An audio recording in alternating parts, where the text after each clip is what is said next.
안녕하십니까 국내 포뮬러1 팬 여러분, 대학생 친구들의 포뮬러1 수다 포뮬러 톡에 오신 여러분들을 환영합니다. 환영합니다. 네.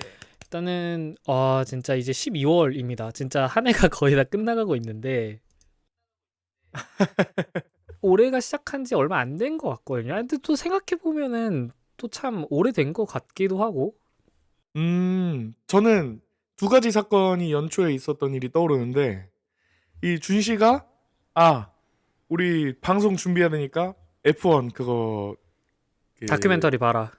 다큐멘터리 그죠? 쭉 봐라. 제가 펄시 입문시키기 위해서 일단은 다큐멘터리부터 보고 이제 시작을 하라고 했었죠. 그렇죠. 그 이야기를 듣고, 저희 간단한 회의를 끝마친 다음에, 열심히 그 겨울에 몰아보던 그 시절과, 그리고 제가 여행을 다녀왔거든요, 1월에. 음, 1월에 인도를 다녀왔는데, 인도를 다녀왔던 거 생각하면은 정말 오래된 것 같긴 하지만서도 음. 벌써 다시 그 여행을 갔던 겨울이 오다니 하는 게 그 1년이 금방 지나갔다는 게 느껴지는 사건이었습니다. 우리가 이거 방송을 하겠다고 맨 처음에 회의를 했었던 게 올해였나? 그게 1월 달에 아마 했나? 그 얘기를? 그렇죠. 올해 한 1월 말쯤이었던 것 같습니다. 근데 그것도 뭐 몇 번 말을 했던 것 같긴 하지만 네. 진짜 그 자리에서 결정해서 이야기했던 거긴 해. 그러니까 막 엄청 오랫동안 구상한 게 아니고 제가 네. 그때 이제 한창 영어 강사로서 알바를 뛰고 있었을 때였는데 네. 이제 그 학원 앞에 카페에서 항상 제가 강의 준비를 했었었거든요. 네. 근데 그 강의 준비를 하다가 이제 그날은 약간 좀 글쎄요 방학 특강 뭐 이런 거였는데 이제 수업 준비가 일찍 끝나가지고 좀 시간이 남아서 네. 그냥 이것저것 하고 있다가 정말 그 자리에서 생각이 나자마자 그러면은 뭔가 팟캐스트를 하려면 한 명이 아니라 두 명이 떠드는 게 좀 그림이 이쁜데 그럼 누구를 같이 할까? 라고 생각을 하다가 이제 바로 폴씨가 떠올라서 그러니까 그 자리에서 바로 전화를 해서 그 계획을 말하고 네. 거기서 이제 사실은 그때 폴씨가 승낙하실 때만 해도 솔직히 말해서 이렇게까지 할 줄은 생각을 못 하셨겠죠. 그래도 그때 이야기했던 게 그렇지 않습니까? 반년은 해보자. 그죠? 네. 반년은 죽이 되든 밥이 되든 뭐라도 계속 내보자 했는데 그냥 여기까지 이제는 할 줄은 몰랐던 거지. 이제는 제 사실 루틴이 되어버렸습니다. 이제 안 하면 좀 막 어디가 쑤시고 그래요. 그런 그 정도까지. 네, 막 어 허전하고. 이거 약간 비시즌에 또 어떻게 버티시려고? 그때도 뭐 이것저것 이야기를 해봐야죠. 그쵸. 뭐 사실 이야기는 어떻게든 하자면 또 이제 많이 있고 네, 해서 어쨌든 이제 올해가 거의 다 끝나가고 있고 사실은 뭐 올 초를 굳이 이렇게 생각을 하지 않더라도 왜냐하면 시즌이 거의 끝나갔잖아요. 그러니까 이제 그렇습니다. 최종전 딱 한 번밖에 안 남았잖아. 한 번. 그죠? 그러니까 이 정말 사실 우리 호주 그랑프리 봤을 때부터 생각을 해보면은 네, 그때부터 해서 막 별의별 이슈들이 다 나왔던 그런 시즌 중반부를 거쳐가지고 막 이렇게 해가지고 지금 최종전까지 온 걸 보면은 그만큼 정말 시간이 많이 지났다. 올해가 참 이제 짧고도 길다. 뭐 이런 생각이 좀 들고 확실히 뭐 네. 폴씨는 올해 좀 세웠던 계획 같은 게 있으셨다면 어느 정도 이렇게 좀 이루셨는지. 제가 이번에 폴리지가 아니죠. 포뮬러토. 네. 포뮬러토 방송 이외에 프로젝트를 하나 준비한 게 있었는데, 그게 8월쯤 시작을 해서 그래도 나름 잘 시작을 끊었습니다. 어, 그리고 네, 그것도 이제 막 시작한 거라 뭐 시작만 해놓고 아직은 순탄하기라고 할까요? 열심히 해보고 있다. 그래도 사실 시작하면 절반이죠. 왜냐하면 사실 대부분의 계획들이 보통 해야지라고 해놓고 시작도 못하는 경우가 많은 거지. 보통 시작만 하면 또 어떻게든 흘러가는 경우가 많거든.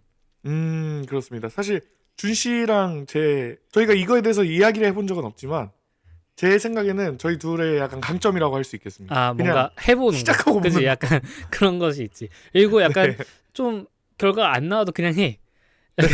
약간 좀 그런 게 좀 있지 않나. 그렇죠. 저 같은 경우에는 또 이번 올해 이제 계획 중 하나가 네. 3대 400을 드는 거였거든요. 헬스 하시죠. 그죠? 왜냐하면 제가 군대에 있을 때 또 폴씨랑 헬스를 열심히 했었기 때문에 근데 딱 그렇습니다. 제가 군대에서 3대 400을 딱 한 번 들어보고 네. 그리고 나서 이제 전역한 이래로는 이 사실 뭐 군대 있을 때는 운동밖에 안 하니까 사실상 네. 그게 됐는데 이제 전역하고 나니까 운동을 뭐 하긴 합니다만은 뭐 그때만큼 안 하게 되니까 이게 점점 좀 떨어진다. 그래서 다시 좀 열심히 해봐야겠다라고 했는데 뭐 그거 뭐 3대 400은커녕 지금 하루 3끼 챙겨 먹는 것도 지금 벅찰판이기 때문에 이게 엄청 그게 힘든 바쁘죠. 것 같아요. 왜냐면 네. 군대에서 아침밥을 주잖아. 그게 크단 말이야. 그렇습니다. 그리고 규칙적인 생활. 그렇습니다. 자, 이렇게 이야기를 어서 마무리를 해보고 카타르 그랑프리가 이번에도 스프린트까지 있었기 때문에 저희가 이야기할 게 많습니다. 그렇기 때문에 바로 한번 카타르 그랑프리 리뷰를 시작해 보도록 네, 하겠습니다. 알겠습니다. 마지막 스프린트 시즌이었죠? 아, 그죠? 그랑프리. 맞습니다. 이번 시즌의 마지막 스프린트였고 이제 사실상 뭐 굳이 마지막 스프린트가 아니더라도 이제 막 레이스 하나밖에 안 남았으니까 뭐 그러니까 큰 상징성은 없는 것 같아도 그렇습니다. 한번 보도록 하겠습니다. 네. 일단은 주말이 시작하기 전에 있었던 대형 이슈들부터 한번 짚어봐야 될 것 같은데 네. 자, 바로 에스턴 마틴의 내년 팀 수석으로 전설적인 에어로 기술자인 에이드리언 뉴이가 확정이 되었다는 소식이 저희가 한 화요일, 수요일쯤 이렇게 들을 수 있었습니다. 아, 그 공기 역학 파트만이 아닌 그냥 아예 팀 수석이 돼버리는군요. 그죠? 완전 모든 것을 총괄하는 팀의 감독직을 이제 맡았다라고 할 수 있겠는데 네. 사실 뭐 이미 그 전주부터 이전에 레드불 감독이었던 크리스천 호너가 에스턴 마틴의 내년 감독으로 선임될 것이다. 뭐 이런 식으로 이야기가 나오면서 에스턴 마틴이 내년 감독에 대해서 뭔가 무브를 보이려고 하겠다라는 이슈가 계속 있었고 네. 그리고 사실 이 얘기가 처음 나왔던 게 현 에스턴 마틴 감독인 앤디 카우엘 이 사람이 이 에이드리언 뉴이와 약간 좀 업무적으로 잘 맞지 않는다라는 이런 불화설이 좀 제기가 되면서 나왔었던 이야기거든요. 네. 그래서 이제 에이드리언 뉴이 이제 누구냐 막스의 최전성기 그리고 또 세바스티안 베텔의 최전성기 등을 정말 그 차들을 직접 만든 장본인이라고 할 수 있겠고 챔피언십 카를 한두 번도 아니고 7번의 드라이버 타이틀과 그리고 6번의 컨스트럭터 타이틀을 차지한 그런 차량들을 이렇게나 많이 만들어낸 그런 스타급 인재라고 할 수 있겠고 네. 이 사람이 이제 정말 20년 넘는 레드불 커리어를 끝내고 올해 3월에 에스턴 마틴에 합류를 하면서 사실상 이거 자체가 이 구단주인 로렌스 스트롤, 그 랜스 스트롤의 아버지죠. 네. 이 구단주인 로렌스 스트롤의 업적 중 하나라고 불릴 만큼 사실 이런 거물급 엔지니어를 데려왔다라는 게 되게 큰 이슈였거든요. 데려온 것 자체만으로요. 맞습니다. 근데 막상 이렇게 대단한 사람을 데려왔는데 지금 감독하고 안 맞는다? 그럼 사실 이제 팀 오너 입장에서는 감독은 어떻게든 갈아 끼울 수 있지만 에이드리언 뉴이가 우리 팀에 온 거는 정말 큰 자산이란 말이야. 아, 네. 그러다 보니까 이제 그럼 감독을 바꿔야겠다라고 이야기를 했던 거고 그렇다면 원래 뉴이와 일했었던 호너는 어떨까? 이렇게 되면서 이제 루머가 연결이 되었던 거예요. 근데 결과적으로는 결국 이제 호너는커녕 이제 그냥 아예 뉴이를 직접 팀 감독으로 앉히는 초강수를 두었다라고 할 수 있겠습니다. 네. 감독이랑 갈등이 있을 바에 감독이 되는 거죠. 맞습니다. 이전 뭐 크리스천 호너 영입과 관련된 기사들에서도 뉴이를 직접 감독으로 앉힌다는 시나리오에 대해서는 사실 그 어떤 기사에서도 그렇게 진지하게 다뤄본 적이 없었어요. 그야말로 그렇죠. 정말 급진적이고 정말 깜짝스러운 그런 결정이라고 할 수 있겠고 네. 뭐 이전에 거론되었던 이제 에스턴 마틴의 내년 감독 후보로는 뭐 호너 말고는 뭐 전 맥라렌 감독인 안드레아스 자이들 뭐 아니면 에스턴 마틴의 그러니까 이 앤디 카우엘의 전에 있었던 감독이었던 마틴 윗마쉬 뭐 이런 분들이 이제 거론이 되었었는데 이제 네. 갑자기 그냥 뉴이가 떡하니 앉아버리는 그런 상황이 되었습니다. 그렇습니다. 브레이킹 뉴스죠. 맞습니다. 이것으로 인해서 약간은 또 요즘 F1의 트렌드 중 하나가 이 엔지니어 출신 감독을 앉히는 거거든요. 다이슨 같네요. 그죠? 약간 가장 최근에 감독 인사가 있었던 레드불의 경우도 이 로랑 메키스 이분도 엔지니어 출신이고요. 네. 이 뭐랄까요? 그리고 그 로랑 메키스 역시도 이후에 사실 뭐 호너라는 약간 독재자라고 할까요?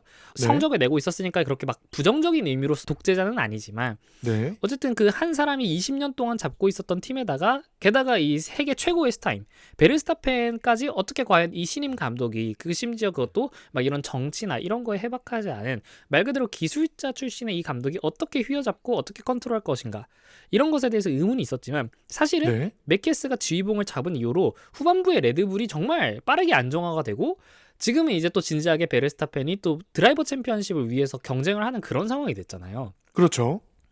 게다가 뭐 컨스트럭터 3위 그걸 또 이제 페라리한테서 뺏어온 그런 것도 있겠고 그러니까 사실 그것도 참 메키스를 시즌 그 중반에 안 쳤을 때만 하더라도 저희가 그때 얘기를 했던 건 레드불은 올해 시즌을 버렸다.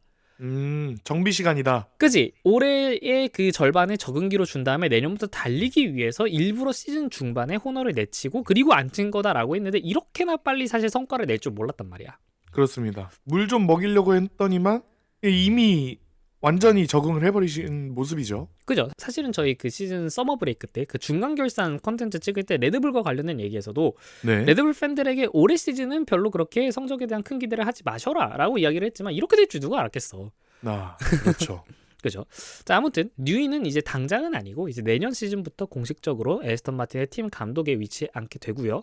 네. 형 감독인 앤디 카우엘은 뭐 아예 물러나는 것도 아니고 이제 기술 감독직으로 물러나게 되면서 역시 뭐 비슷하게 높은 위치이긴 합니다만은 이제 팀 전체가 아닌 기술 파트의 최고 책임자가 되게 되었습니다. 기술 파트요. 그죠, 기술 파트에. 실제로 이제 앤디 카우엘 이분 역시도 엔지니어 출신으로 과거 메르세데스에 있었을 때 엔진 파트에 관련한 이 총괄 엔지니어 디렉터의 그 경험이 있습니다. 그리고 게다가 내년부터는 에스턴 마틴이 전체 11개의 팀 중 유일하게 혼다와의 파워트레인 파트너십을 이어나가기 때문에 여전히 뭐 사실 뭐 감독직에서 약간 내려왔으니까 강등인가 싶지만서도 되게 중요한 자리를 여전히 꿰찼다라고 할 수 있겠습니다. 그렇습니다. 이 사실 혼다랑 파트너십 맺은 게 거의 레드불과 얼비잖아요. 지금은 이제 그렇고 이제 내년부터는 에스턴 마틴 혼자만 전체 11개 팀 중에서 혼다의 파워트레인을 쓰고 얼비하고 레드불은 포드와 합작해가지고 공동 개발한 자신들의 독자 파워트레인으로 넘어가는 그런 것이 예고되어 있습니다. 네, 그렇습니다. 이에 대해서 이제 전 동료였던 베르스타펜 선수 역시 코멘트를 남겼는데 뭐 뉴이의 능력은 굉장히 대단하고 그가 감독이 된 것에 대해 기쁘게 생각한다 이렇게 이야기를 했지만 생각보다도 어쨌든 뉴이가 정말 오랜 시간 동안 이 포뮬러 1 그리드에 머물면서 이런저런 이런 일들을 했지만 네. 팀 전체를 이끌게 된 건 이번이 처음이에요. 그렇기 때문에 과연 어떻게 될 것인가에 대한 의문부호가 여전히 있다 할 수 있겠고 네. 사실 뭐 이전에 페르난도 알론소 에스턴 마틴의 드라이버는 뉴이에 대해서 부정적인 이야기를 한 적도 있었어요. 올 시즌 중반에. 그래요? 뉴이가 26년도 내년도 차량 개발에만 매진하느라 다른 팀원들과의 소통도 거의 없고 그러느라 올해 시즌이 아직 많이 남았음에도 불구하고 25년도 올해 차를 고치려는 그런 시도조차 하지 않고 있다. 이런 류의 이야기를 한 적이 있고 그러니까 약간 좀 뉴이가 독불장군 스타일이다라는 식으로 언급을 한 적이 있었어요. 아하, 어디 출신 아니랄까 봐. 그러면서 이제 맨날 자기 방에 들어가서 혼자 알아서 막 이렇게 개발을 하고 있고 약간 이런 투로 이야기를 했었단 말이야. 그래서 사실 그 엔지니어링이 특히 그렇죠. 이게 한 분야에서 자신의 일을 잘하는 것과 팀 전체를 조율하면서 이끄는 건 확연히 다른 문제잖아. 물론입니다. 이게 뭐 다른 스포츠를 가더라도 정말 위대한 선수들 출신이 막상 이 팀 감독으로 돌아오면서 되게 안 좋은 감독의 커리어를 보내는 경우도 많고요. 그렇죠. 그죠? 뭐 이게 많아요. 이게 사실 뭐 얘기하자면 너무 많은데 네, 한두 개가 아니죠. 축구, 농구부터 해서. 맞습니다. 자, 그러는 와중에 또 굉장히 재밌는 분석 역시 하나 있었는데 팀 감독의 위치는 에이드리언 뉴이에게 약간은 명예직으로 준 것이고 다른 팀들과는 다르게 실제 현장에서 레이스를 운영하기 위한 별도의 약간 그 트랙사이드 수석 엔지니어 같은 느낌으로 별도의 영입이 있을 수 있다라는 이야기가 있었습니다. 약간 감투 느낌으로만 주는 것 같다는 의견이겠죠? 맞습니다. 그냥 말 그대로 뉴이에게 조금 더 권력을 몰아줄 뿐이지 팀 전체의 관리를 정말 뉴이한테 전부 올인할 것인가 이거는 아닐 수도 있다라는 것인데 일단 애초에 그 에이드리언 뉴이와 형 감독인 앤디 카우엘의 갈등 중 중요 요인은 카우엘은 약간 그 기술직 파트에서 좀 필요 없는 인원들을 감축하고 싶어 했는데 근데 뉴이는 그 사람들이 필요하다라고 봤던 거야.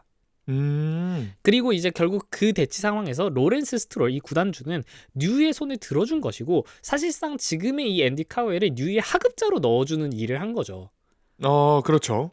그죠. 왜냐면 이제 감독이 된 거 이쪽은 기술 파트만 담당하게 된 거니까 그럼 이제 뉴이가 조금 더 상급자가 된 건데 근데 이제 결국 로렌스 스트롤은 이 뉴이를 처음에 데려왔을 때 차량을 개발하라고 돈을 주면서 데려온 거잖아. 그렇죠. 역학 전문가니까요. 그죠. 그러면 과연 이 뉴이가 매 레이스마다 모든 그랑프리마다 이 팩토리가 아닌 현장에서 그 자리에서 이런 모니터를 보고 있을 것인가 라고 하면은 사실 이거는 또 로렌스 스트롤도 바라는 바가 아닐 거라는 생각이 들고 게다가 그 뉴스에서 또 이야기를 하기로는 이번 카타르 그랑프리 현장에서도 윌리엄스 팀 수석인 제임스 바울스는 막 팀 스폰서들의 VIP들과 막 화기애애한 티타임을 갖고 있었다. 근데 과연 뉴이가 그런 짓을 할 수 있겠는가? 그러니까 애초에 사람 자체가 그런 이렇게 뭐랄까요? 좀 미디어 앞에 나서고 이렇게 스마일 짓고 막 미디어에게 좋은 이야기 해주고 이런 것들에 과연 좀 그렇게 능숙한 사람일 것인가라는 거죠. 어떤 느낌인지 다들 들으시는 분들도 아실 거예요.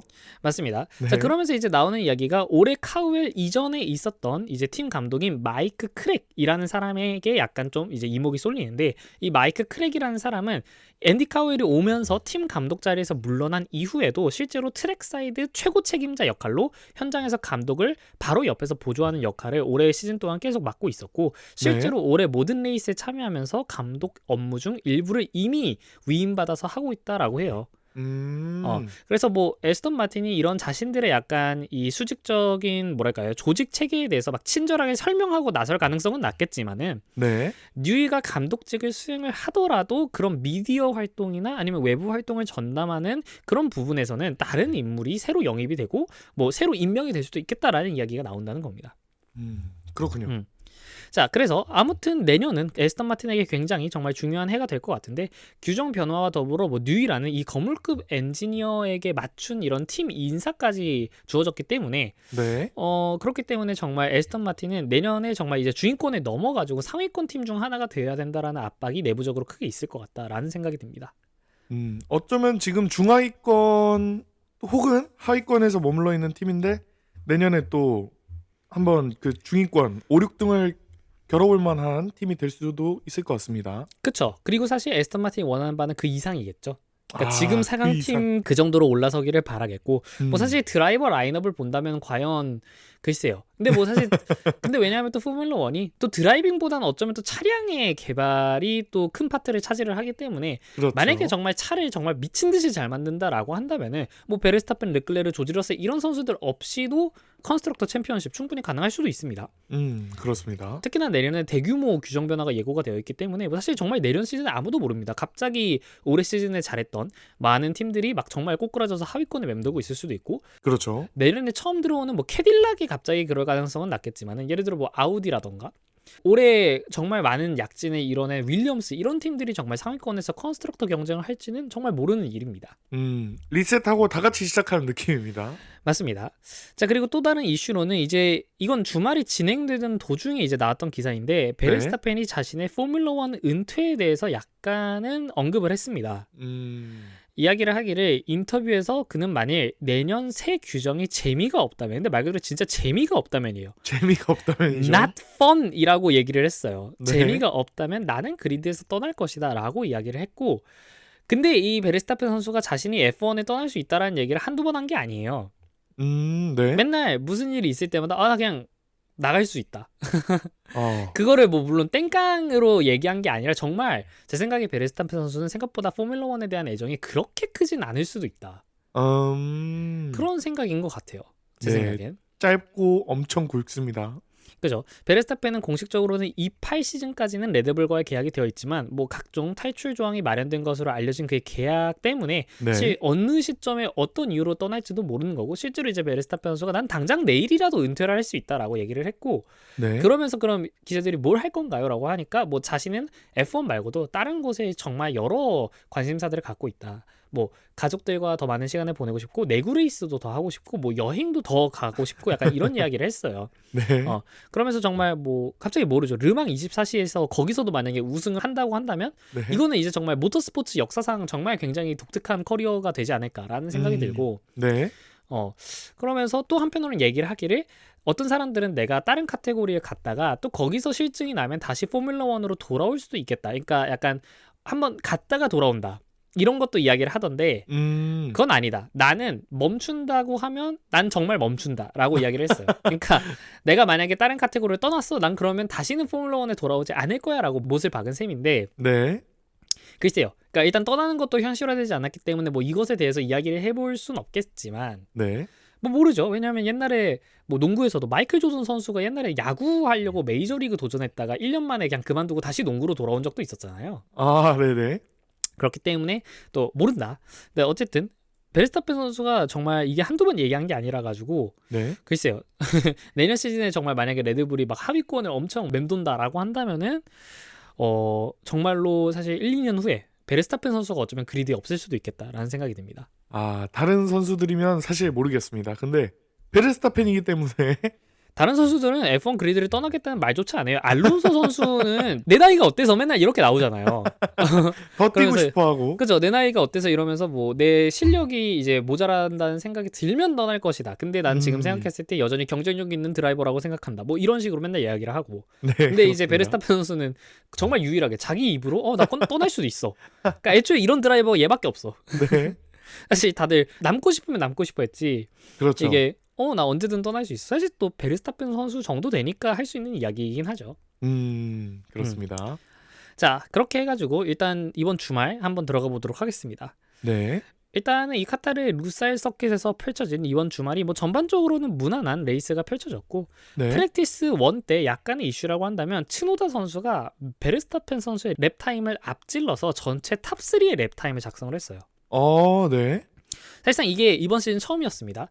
그 네. 어떤 세션에서도 유키 선수가 막스 앞에 서는 것이 이번에 처음이었다라는 건데 정말 이 포뮬러 1 커리어 최대의 위기에 빠진 이 츠노다가 과연 막판에 각성을 할 것인가 이런 것이 약간 이슈로 모아졌었고 네. 그리고 나서 이제 빠르게 치러진 스프린트 퀄리파잉에서도 이 유키 선수의 페이스가 여전히 올라온 모습을 보였는데 네. 스프린트 퀄리파잉 폴 포지션이 피아스트리 선수 2그리드가 러셀, 3그리드 노리스, 4그리드에 알론소 선수가 들어왔고 네. 5그리드의 유키 그리고 6그리드의 베르스타펜 선수였어요. 그러니까 이 스프린트 퀄리파잉에서조차 유키가 막스를 앞질렀다라는 거였습니다. 스프린트 때 폼이 좀 괜찮았군요. 맞습니다. 7그리드에서는 안토넬리, 8그리드의 사인츠 주니어, 9그리드의 르클레르 그리고 10그리드의 알본 이렇게 되었고 네. 뭐 밑에 그리드를 보자면은 11그리드부터 하자르, 베어만, 보르툴레트, 헐켄베르크, 오콘, 16그리드부터 스트롤, 로슨, 해밀턴, 가슬리, 콜라핀토인데 안녕하세요. 일단 전체 순위를 보자면 해밀턴 선수가 당연히 눈에 띕니다. 그렇습니다. 라스베가스에서 커리어 첫 퀄리파잉 최하위를 마크하고 이번 스프린트 퀄리파잉에 와서도 SQ1에서 탈락을 했어요.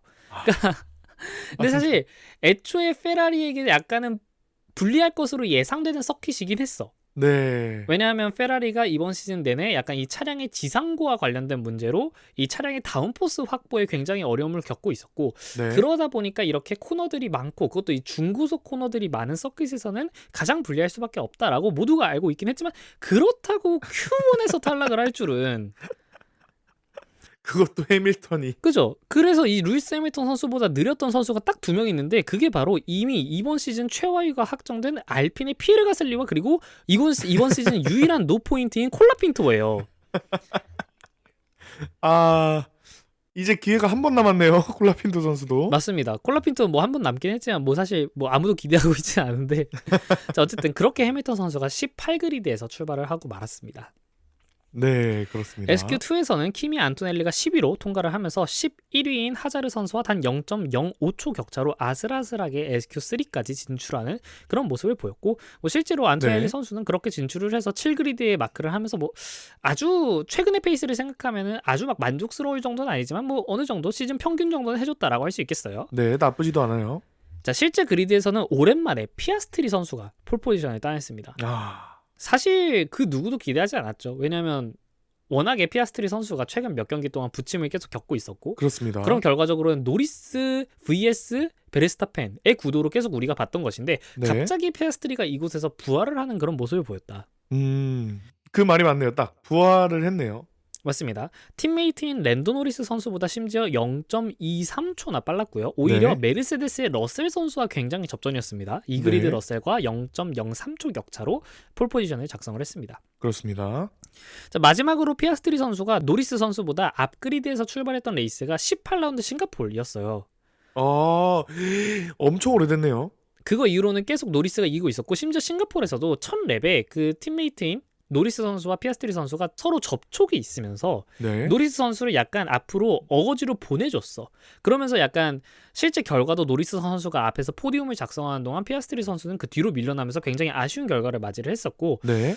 어쨌든 이제 최근 몇 경기 동안 사실 탑3는커녕 거의 최근 몇 경기 동안 이 평균 퀄리파잉 그리드가 4, 5그리드에 머물렀던 피아스트리 선수가 네. 굉장히 부활을 이렇게 신고를 했다 할 수 있겠고 실제로 트랙 레코드도 작성을 했습니다. 이전 트랙 레코드는 작년 베르스타펜 선수의 1분 20초 520이었는데 네. 이번에 피아스트리 선수가 스프린트 퀄리파잉에서 1분 20초 055였어요. 그러니까 0.47초 정도를 당겼어. 1년 만에. 엄청 많이 당겼네요. 근데 사실 그냥 올해 차들이 많이 빨라진 게 보이는 게 이게 유키 선수까지도 트랙 레코드가 경신이에요. 아, 작년의 트랙 레코드 기준. 유키 선수가 1분 20초 519로 작년 트랙 레코드보다 0.001초 빨랐어. 다들 엄청 빨라졌네요. 매번 느끼지만. 전반적으로 많이 빨라졌다라고 할 수 있겠고, 실제로 이제 츠노다 선수 이야기를 좀 해보자면은 네. 뭐 커리어 전체를 통틀어서 어떤 세션에서도 이제 항상 막스 선수 뒤에 있었는데 이 프랙티스뿐만이 아니라 스프린트에서 이거를 앞질렀다라는 건 정말 큰 의미가 있다라고 할 수 있겠고, 네. 이외에도 뭐 알본 선수도 한번 볼 수 있겠죠. 알본 선수가 10그리드에서 출발을 했었는데 최근 6경기에서 5번이나 Q1에서 탈락을 했었던 알본 선수가 SQ3까지 진출을 하며, 물론 이제 거기서 최하위를 기록하면서 10그리드에서 출발을 하긴 했습니다만 네. 그래도 사실은 약간은 반등하는 모습을 보여줬다. 그러는 와중에 페르난도 알론소 선수의 4그리드도 이것도 올 시즌 최고 스타트예요. 이번 시즌에 페르난도 알론소의 최고 스타팅 그리드가 5그리드였어요. 어디서였죠? 브라질 스프린트에서 5그리드였고 실제 레이스에서는 에밀리아 로마냐랑 그리고 헝가리에서 5그리드 스타트였는데 4그리드 스타트가 없었어. 근데 이번에 최초로 4그리드 스타트를 했었다. 야, 뚫었습니다. 드디어. 맞습니다. 자, 그래서 이 피아스트리 선수가 최근에 약간 좀 고전하다가 부활한 것에 대해서 맥라렌 측에서도 나름의 이런 분석을 내놓았는데, 네. 이 안드레아 스텔라 감독이 이야기를 하기를 피아스트리의 운전 스타일의 분석을 하면서 이 피아스트리 선수는 약간 그립이 높은 상황을 굉장히 선호를 한다. 그게 무슨 뜻일까요? 이 루사일 서킷 같은 경우는 네. 굉장히 코너링이 중요하다 보니까 차량을 전반적으로 조금 이 뭐랄까요, 저희 다운포스를 세팅을 해가지고 코너를 약간 착 붙어나가게 이제 세팅을 한다라는 거예요. 접지력을 높이는 말씀이시군요. 맞습니다. 하지만 이 멕시코나 아니면 이 미국 그랑프리가 있었던 이 오스틴 같은 서킷에서는 네. 차량을 회전시킬 때 리어 엑셀, 이 뒷바퀴 축을 약간은 미끄러지게 하면서 스티어링을 해야 된다. 아하. 근데 사실은 이런 기술에 있어서는 피아스트리보다 랜도가 훨씬 더 탁월하다라고 이야기를 했어요. 네. 그래서 이제 카타르에 와서는 이런 약간 좀 더 이 차량이 바닥에 딱 붙어가는 그런 레이아웃에서는 오스카 피아스트리의 주행 스타일이 정말 빛을 발한다. 그렇기 때문에 이곳에서 이 부활을 한 것이다 라고 이제 안드레아 스텔라 감독이 분석을 해냈던 거고, 네. 사실 이 피아스트리가 자신의 챔피언십 통제권을 잃었을 때 멘탈적인 부분에서는 우리는 별로 문제라고 생각하지 않았다라고 얘기를 했어요. 그러니까 우리가 항상 피아스트리 선수와 거의 한 최근 5경기에서 굉장히 많이 내려오면서 약간은 멘탈적인 문제도 있을 테고 뭐 전반적으로 약간 사람 자체가 흔들리는 것 같다라고 이야기를 했지만, 그렇죠. 안드레아 스텔라 감독은 오스카 피아스트리는 정신적인 관점에서 이번 시즌 내내 매우 견고했다. 이것은 그냥 기술적인 문제에 의한 그런 부진이었지 사실 피아스트리 선수는 항상 괜찮았다라고 이야기를 했어요. 의외네요. 굉장히.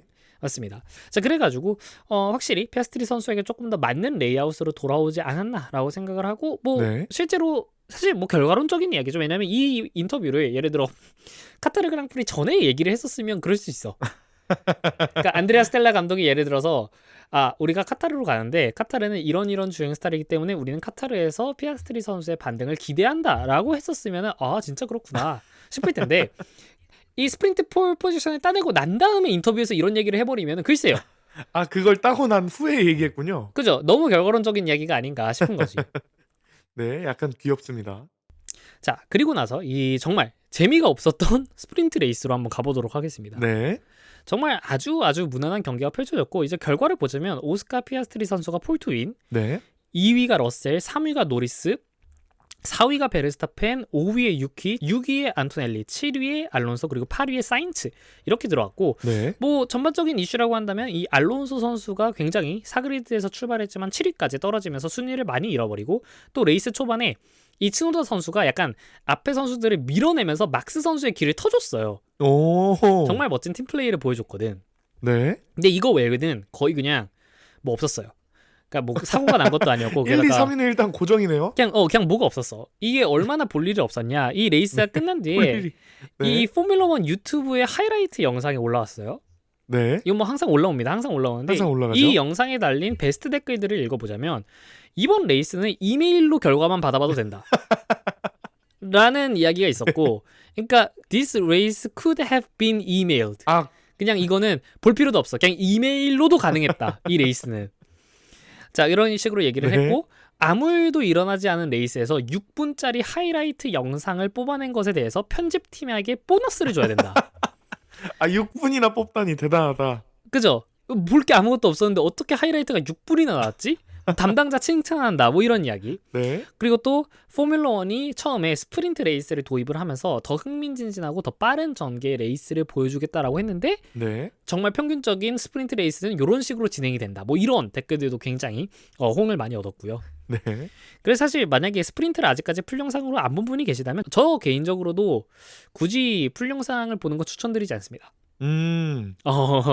사실 이메일이나 나무위키로. 그죠. 그냥 네. 어떤 일이 있었고 누가 이겼는지 정도만 보면 될 것 같고 네. 실제로 이제 끝난 뒤 결과만 보면 되겠는데 이제 스프린트가 끝난 뒤 랜도 노리스 선수가 이제 396포인트 그리고 피아스트리 선수가 374포인트로 네. 이 피아스트리 선수가 약간은 노리스 선수에게 다가갔습니다. 그렇습니다. 그런 한편 이제 베르스타펜 선수는 노리스 선수보다 뒤로 들어오면서 격차가 조금은 더 벌어지게 되었고 네. 그로 인해서 이제 베르스타펜 선수가 371포인트가 됐어요. 그래서 이 네. 스프린트가 끝났을 때 베르스타펜 선수와 25점 격차가 만들어졌어. 아 운명적이네요. 그렇기 때문에 만약에 본 레이스에서 노리스는 베르스타펜 선수보다 앞순위로 포인트를 따기만 한다면 베르스타펜의 챔피언 확률을 없앨 수 있는 자리까지 스프린트가 끝난 뒤 만들어졌습니다. 그렇습니다. 떨리겠어요 누구든지. 맞습니다. 그리고 러셀 선수 역시 이번에 2위로 들어오면서 7점을 얻었고 이번 스프린트로 인해 301포인트를 획득을 하면서 자신의 커리어 처음으로 300포인트 시즌을 만들어내었습니다. 축하드립니다. 그래서 이제 작년에 243포인트를 획득한 것에 비해서 러셀 선수도 사실 정말 올해 많은 스텝업이 이루었다고 볼 수 있어요. 네, 그러네요. 그것도 이제 해밀턴이라는 정말 큰 선수의 옆에서 뛰다가 이 심지어 다른 팀도 아니고 메르세데스라는 정말 큰 팀을 자신이 이 퍼스트 드라이버로 이끌기 시작한 첫 해에 이런 스텝업을 이뤄냈다라는 거가 정말 확실히 실력이 있는 드라이버구나라고 저희가 볼 수 있겠고 네. 자 페라리 같은 경우에는 안 그래도 암울한 시즌 마무리였지만 이번 스프린트에서마저 믿었던 그 르클레르 선수조차 포인트를 따지 못했습니다. 그러네요. 어디 계시죠? 맞습니다. 그러는 와중에 유키 선수가 포인트를 또 땄어요. 그래가지고 이 네. 레드불이 페라리와의 격차를 22점까지 벌리게 되었습니다. 이 정도면 거의 확정이겠죠. 맞습니다. 스프린트가 끝난 뒤 레드불의 포인트가 400포인트고 그리고 페라리가 378포인트였습니다. 네. 자, 그리고 이 루사일 서킷 자체가 정말 타이어의 그립을 잡기도 힘들고 주행 난이도가 굉장히 높은 서킷임이 다시금 또 확인되었는데 네. 겨우 19랩을 달리는 스프린트에서조차 트랙 리밋 4번 위반으로 이 5초 페널티를 받은 드라이버가 츠노다 그리고 안토넬리 둘이나 나왔어요. 유키 츠노다 선수는 페널티를 받고도 지금 포인트를 얻은 거네요? 맞습니다. 그 5초 페널티. 그리고 오. 약간은 이 베르스타펜 선수는 보내줬죠. 그러니까 팀 플레이를 위해서 아예 그냥 1000랩에 보내줬어. 그냥 아예 그렇군요. 막지도 않고. 네. 그래서 그런 모습을 보였고 그래서 이게 사실 19랩이나 달리는데도 벌써 2명이나 이렇게 트랙 리밋 위반을 하는데 그러면 57랩짜리를 달리는 레이스에서는 얼마나 많이 벗어날 것인가 이런 거죠. 네. 기대가 근데 되네요. 막상 생각해보면 이따가 레이스를 또 보신 분들은 아시겠지만 생각보다 레이스에서는 다들 그거를 또 인지를 하고 했는지 몰라도 네. 한 명도 그 페널티를 안 받았던 걸로 제가 기억을 하거든요. 그렇습니다. 관련된 걸로 걸린 건 없었어요. 그 블랙 앤 화이트 플래그, 그러니까 3번 위반하면 그 블랙 앤 화이트 플래그가 나오고 네. 그건 이제 경고죠. 이제 너 앞으로 한 번만 더 나가면은 이 페널티야라고 알려주는 건데 네. 그거는 여러 명한테 나왔어. 르클레르 선수도 받았던 걸로 제가 기억을 하고 러셀 선수한테도 받았던 것으로 기억을 하는데 네. 근데 막상 결과적으로 4번을 채워가지고 5초 페널티를 받는 선수들은 본 레이스에서는 없었다. 다들 인지를 한 거겠죠? 그죠? 굉장히 신경을 많이 썼다라고 할 수 있겠고 자 다음으로는 이제 실제 퀄리파잉으로 한번 넘어가 보도록 하겠습니다. 네.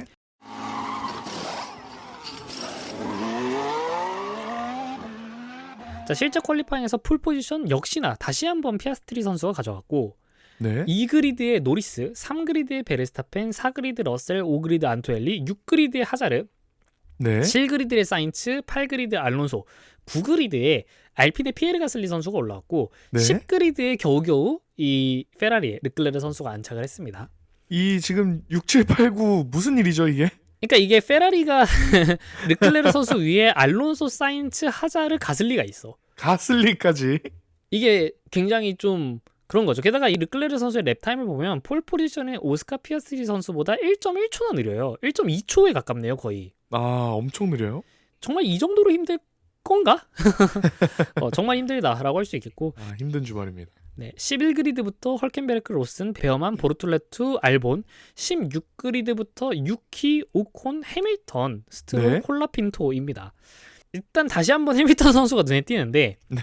자, 해밀턴 선수가 다시 한번 Q1 탈락을 했었고 정말 데뷔 시즌 때가 아니고서야 이런 적이 있었었나 싶을 정도로 이 커리어 내내 아, 이 정도로 추락할 때가 과연 언제 있었나. 심지어 이 세 번의 퀄리파잉 세션 연속으로 Q1 탈락은 이번이 이 해밀턴 선수의 커리어 중 최초라고 합니다.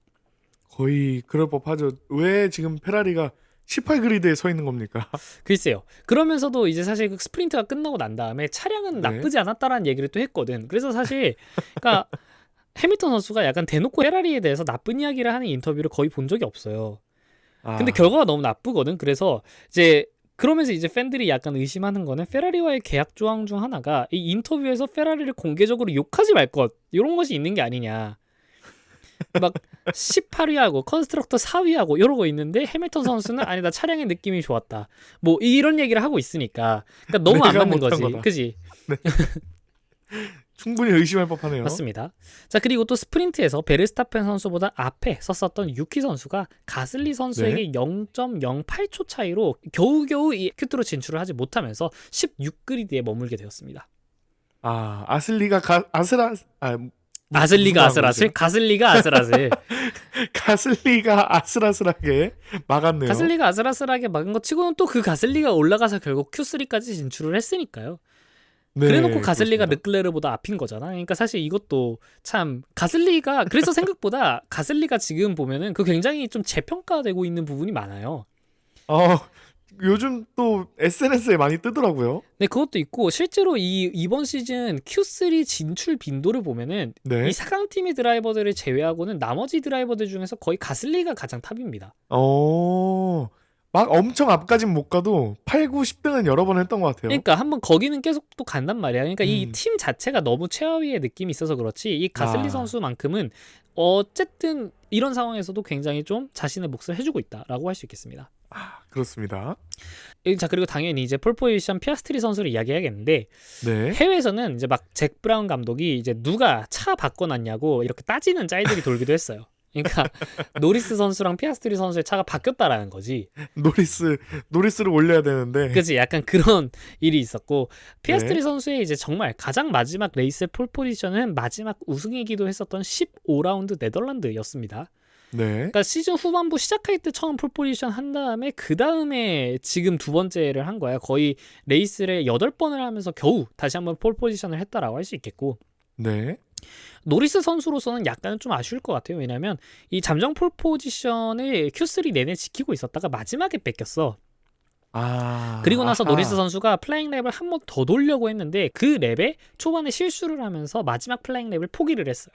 아이고. 만약에 그거를 정상적으로 달렸다면 뭐 트랙 에볼루션 상황이라던가 생각을 해보면 다시 한번 노리스 선수가 가져오지 않았을까라는 생각을 할 수 있지만 뭐 결과적으로는 약간은 이제 뭐 결과적으로는 이제 그것에 대해서 이렇게 뭐랄까요? 결국 뭐 자기가 실수를 한 거니까. 그리고 나서 이제 약간 러셀 선수와 이야기가 또 있었는데 인터뷰를 하는 도중에 네. 이제 러셀 선수가 와서 노리스 선수에게 따져 물었어요. 너가 마지막 플라잉 랩을 망친 게 그게 나 때문이라고 했다며 뭐 이런 식으로 얘기를 했는데 이제 알고 보니까 네. 마지막 플라잉 랩을 시작을 했었을 때 메인 스트레이트 구간에서 노리스 선수하고 이 러셀 선수가 살짝 겹쳤어요. 네. 그러면서 어쨌든 이 러셀 선수는 노리스 선수를 위해서 길을 열어주긴 했지만 어쨌든 앞에 차가 있는 것 때문에 이 고속 코너에서 약간의 더티에어를 받아가지고 그 이렇게 뭐랄까요? 결국 거기서 이제 결국 거기서 스냅이 걸리면서 실수를 한 거고 그래서 이제 마지막 랩을 포기를 했다. 약간 이런 거였는데 이제 노리스 선수는 이야기를 하기를 난 그런 적이 없다. 그 저기 기자들이 말하는 부쉿이다. 이런 네. 식으로 이야기를 했는데 그러면서 이야기를 하기를 걔네들을 나보다 더 믿다니 너 굉장히 실망스럽다라고 얘기를 했더니 러셀 선수가 네. 너가 할 법한 이야기처럼 들렸으니까 내가 말한 거다 라고 이야기를 하면서 중학생인가요, 이거? 그러니까 서로 너무 유치하게 이야기를 막 하는 거야. 그래서 그러니까 애초에 막 엄청 날선 반응이 아니라 그러니까 약간 좀 이렇게 한 거고 그러면서 러셀 선수가 이야기를 하기를 알죠. 그래서 노리스 선수가 아니 애초에 너 네. 거기서 뭐 하고 있었는데 너 그냥 나 가라고 이렇게 내버려둔 거 아니었어? 뭐 이런 식으로 얘기를 하니까 네. 러셀 선수가 너 챔피언십 이기라고 내가 그 앞에서 슬립스트림 조금 줄까 했었지 이런 식으로 얘기를 했어요. 그러니까 제 생각에는 약간은 있는 것 같아. 그러니까 결국 러셀 선수도 자신도 약간은 토잉을 주기 위해서 일부러 노리스 선수 앞에서 움직였다는 걸 이야기를 했잖아요. 네. 뭐 그게 결과적으로 돌아와서 더티어로 인한 약간 그런 손실이 됐을 수도 있죠. 그 랩 초반에. 근데 모릅니다. 뭐 어쨌든 결국에는 네. 이제 피아스트리 선수가 애초에 이번 주말에 페이스가 나쁘지 않았다라고 할 수 있겠고. 네. 자, 그러면서 사실 올해 차들이 굉장히 빨라진 게 바로 보이는데 직전 스프린트 퀄리파잉에서 갱신했던 피아스트리 선수의 트랙 레코드가 다시 깨졌어요. 그러면서 이 차량들이 처음으로 1분 19초대로 진입을 했거든요. 네. 자, 피아스트리 선수의 기록이 1분 19초 387입니다. 네. 바로 전날 본인이 새로 세웠던 그 트랙 레코드를 0.7초나 줄였어요. 적지 않은 그러니까 시간이에요. 이게 어떻게 하루 만에 이렇게 될 수 있지? 그러는 또 와중에 전날 네. 트랙 레코드 기준으로 봐도 안토넬리 선수까지가 이미 전날 피아스트리 폴포지션 기록을 넘었어요. 하루 만에 다들 적응했군요. 그쵸? 애초에 이미 Q1을 통과할 때 Q1 1위로 통과했을 때가 러셀 선수였는데 이때 러셀 선수가 1분 20초 074였어. 네. 그러니까 이미 Q1을 통과할 때부터 바로 어제의 폴포지션과 0.02초밖에 차이가 나지 않는 기록을 작성을 한 거야. 차량들이. 그러니까 사실 이미 Q1만 봐도 스트랙 레코드가 다시 한번 깨지겠구나라고는 했지만 이 정도 큰 폭으로 깨질 거라고는 아무도 예상하지 못했죠. 자, 그래서 만약에 이게 작년 베르스타펜 선수의 기록과 비교를 한다면 네. 9위인 가슬리 선수까지가 이미 작년 베르스타펜 선수보다 빨라. 그러니까 거의 그리드 전체의 절반이 작년 트랙 레코드를 넘어버린 거야. 다 넘어버렸네요. 다 같이. 그래요. 10위인 르클레르 선수가 살짝 느려요. 작년 베르스타펜보다. 네. 자, 그리고 르클레르 선수 같은 경우는 실제로 이제 퀄리파잉에서 그래브를 좀 크게 밟으면서 스피나는 모습이 있기도 했었는데 네. 자, 확실히 루사의 트랙과는 좀 안 맞는다. 페라리가 좀 이번에 고전을 많이 했다라고 이야기를 할 수 있겠습니다. 네. 그렇네요. 자, 실제 레이스로 한번 넘어가 보도록 하겠는데 자, 우승이 바로 베르스타펜 선수 우승을 했고요. 자신의 이제 F1 커리어 70번째 우승이었습니다. 네. 두 번째는 피아스트리, 3위에 사인츠까지 올라오면서 포디움을 형성을 했었고 네. 4위에 노리스, 5위에 안토넬리, 6위에 러셀, 7위에 알론소, 8위에 르클레르, 9위에 로슨, 그리고 10위에 츠노다. 그리고 안타깝게 요즘 약간 부활을 바랬던 11위에 알본 선수가 이렇게 위치를 하면서 들어왔습니다. 네. 스프린트 결과랑 약간 비슷하네요. 약간 비슷하면서도 글쎄요. 뭐 여러 가지 것들이 네. 있는데 일단 보자면은 이번 레이스에서 가장 화두가 되었던 거는 결국 25랩 레이스 제한이었어요. 그 25랩 타이어 랩수 제한. 그렇습니다. 자, 그러다 보니까 저희가 항상 이야기를 하기를 만약에 이게 세이프티카 상황이 이 랩수 제한이 걸린 상황에서 어떻게 애매한 타이밍에 뜨면은 이 팀들의 전략이 갈릴 수 있다라고 프리뷰에서도 저희가 말씀을 드렸던데 네. 시작한 지 7랩째 바로 저희가 그 기대하던 상황이었던 그 세이프티카가 떴습니다. 가슬리 선수하고 헐켄베르크 선수가 사고가 나면서 헐켄베르크 선수가 리타이어를 했고 네. 가슬리 선수도 이제 정말 최하위까지 떨어지는 그런 모습이 있었는데 네. 그러면서 이제 과연 그럼 여기서 누가 피트인을 하고 누가 피트인을 하지 않을 것인가? 근데 여기서 다 들어갔어요. 그렇죠. 거의 모든 팀들이 다 들어가는데 그 와중에 안 들어간 선수가 딱 있었으니 그게 바로 노리스와 피아스트리였습니다. 그렇습니다. 따로 놀았죠. 맞습니다. 다들 우르르 들어가는 상황이었죠. 맞습니다. 전체 57랩짜리 레이스고 7랩째의 세이프티카가 떴기 때문에 이때 네. 들어간 드라이버들은 이제 결과적으로는 7 더하기 25 더하기 25 전략으로 픽스를 시켜버린 거지. 그렇습니다. 전략적 유연성을 아예 버렸다라고 할 수 있겠고 네. 이제 그러면 이때 들어갔던 드라이버들이 생각을 했던 거는 레이스에서 추월이 힘들다. 그럼 결국 상대방이 피트인 할 때 넘어가는 게 필요할 텐데 그럼 피트인의 시간을 줄여야 된다라는 거고 네. 그리고 앞으로 세이프티카가 나오지 않을 거다에다가 약간 도박을 건 거죠.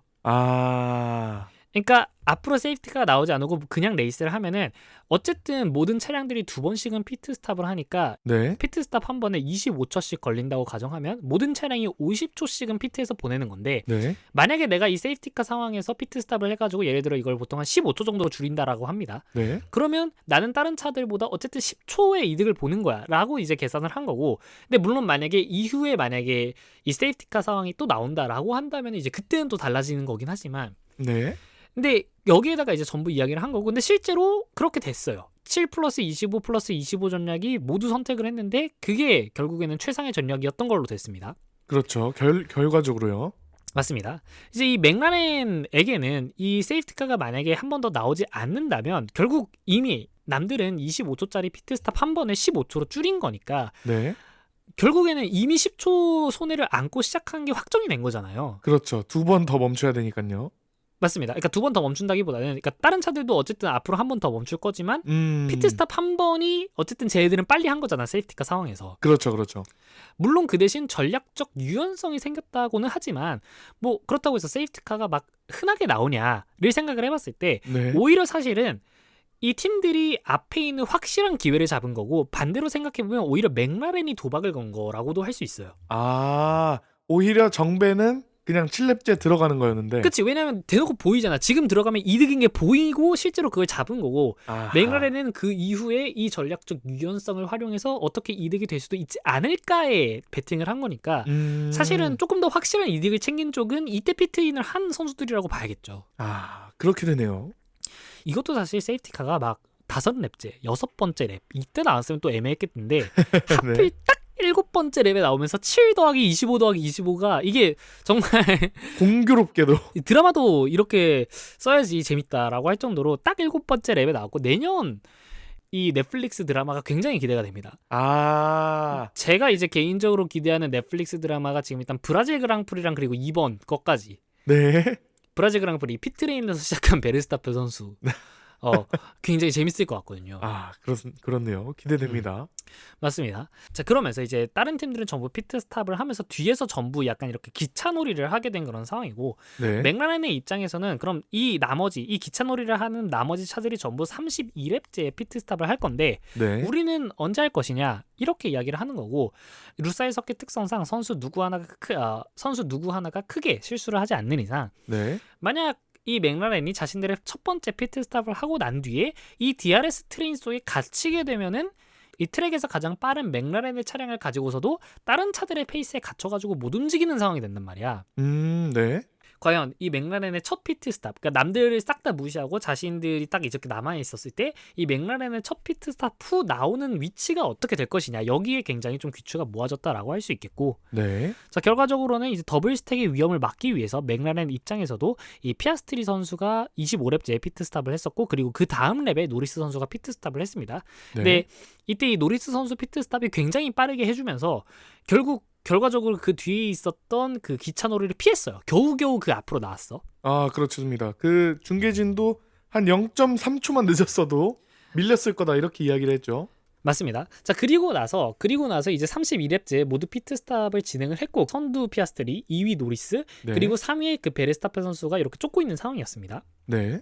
그리고 나서 마지막에 결국 그 피아스트리하고 노리스 이 둘만이 피트스탑을 하면서 뒤로 들어왔어. 그러면 이 베르스타페 선수가 약간 앞에 험 타이어로 달리고 있는데 과연 이 새 타이어로 피아스트리 또는 노리스가 과연 이 베르스타페 선수까지 갈 수 있는가, 얼마나 이 순위를 앞으로 끌어당길 수 있는가, 이것이 관건이었고 네. 근데 생각보다 베르스타페 선수의 페이스가 안 떨어졌고 반대로 노리스와 피아스트리 선수의 페이스는 그렇게 사실 기대했던 만큼 나오진 않았어요.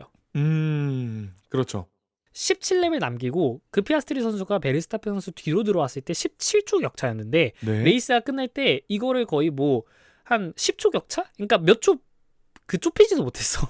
그러니까 사실은 이거는 베르스타페 선수가 그 뒤에서 페이스를 정말 계속 잘 유지를 했던 게 정말 유효했다라고 할 수 있겠고 애초에 베르스타페 선수가 노리스하고 피아스트리를 쫓고 있었던 그 레이스 중반부 상황에서도 네. 나는 어차피 이따가 얘네들이 새 타이어를 끼고 나오면 얘네들한테서 도망쳐야 되는 입장이다. 그러니까 말 그대로 타이어 관리를 계속하면서 꾸준한 랩 타임을 찍어주는 게 나의 목표다. 라고 생각을 했나 봅니다. 그러다 보니까 네. 이제 그 추적하는 상황에서도 일부러 막 엄청 가깝게 안 붙고 한 4초 정도 뒤로 밀려나서 계속 달렸어. 그러니까 일부러 클린 에어를 만들어낸 거지. 아, 오히려 좀 안전하게. 그지? 오히려 클린 에어를 만들어내고 더티 에어 뒤에 있으면 그로 인한 타이어 손실이 있으니까 네. 이제 어차피 그거 4초 앞에 붙어 있는 것보다 더티 에어로 인한 손실이 더 크다. 나는 그냥 뒤에서 이렇게 클린 에어에서 달리면서 타이어 관리하다가 너희들이 타이어 교체하고 나오면 난 그때부터 그냥 전력으로 달리면서 너희들한테서 멀어질 거야. 이렇게 했던 거고 실제로 이제 그게 됐던 겁니다. 아하, 완전히 들어먹혔습니다. 왜냐하면 베르스타펜 입장에서는 25랩씩 타이어를 다 써야 되거든요, 풀로. 맞습니다. 네. 자 레이스 막판에서는 또 이제 6위로 달리던 아이작 하자르 선수가 그 부담이 많이 된다는 왼쪽 프론트 타이어에 펑처가 나면서 이 나머지 선수들이 순위가 모두 하나씩 올라갔다라고 할 수 있겠고, 네.